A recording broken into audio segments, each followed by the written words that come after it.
एक बार एक राजा था। वह बहुत अमीर था। उसके पास सोना, महल और हीरे जवाहरात सब था, लेकिन वो खुश नहीं था। उसे हमेशा और चाहिए था। राजा सोचता था कि पैसा ही खुशी है। उसने अपने लोगों पर बहुत टैक्स लगाया। उसने अपने लिए बड़े बड़े महल बनवाए। उसने महंगे कपड़े और गहने पहने। मेरे पास सब कुछ है, फिर भी मैं अंदर से खाली महसूस करता हूं। मेरा धन मुझे शांति नहीं खरीद सकता।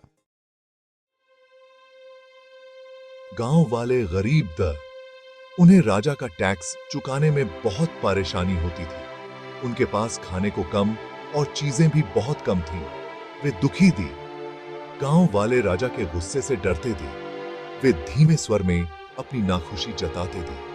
वे एक बेहतर जीवन की कामना करते थे।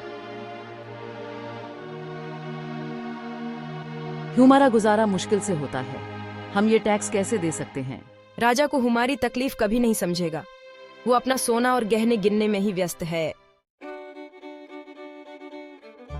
एक दिन एक किसान महल में आया। वह एक सीधा साधा आदमी था। उसने सादे कपड़े पहने थे। उसने राजा के सामने झुककर प्रणाम किया। किसान ने राजा को अपनी परेशानियों के बारे में बताया। उसकी फसल बर्बाद हो गई थी। वह अपने परिवार का पेट नहीं भर सकता था। उसे मदद की जरूरत थी। महाराज, मेरी फसल बर्बाद हो गई है और मैं अपने परिवार का पेट नहीं भर सकता। मुझे मदद की जरूरत है। मैं थोड़ा सा कर्ज मांगने आया हूं। मैं इससे चुकाने का वादा करता हूं। मुझे बस अपने पैरों पर खड़े होने का एक मौका चाहिए।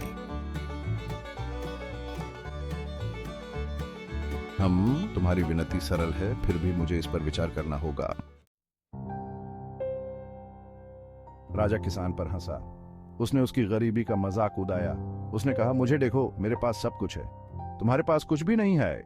किसान धीरे से मुस्कुराया।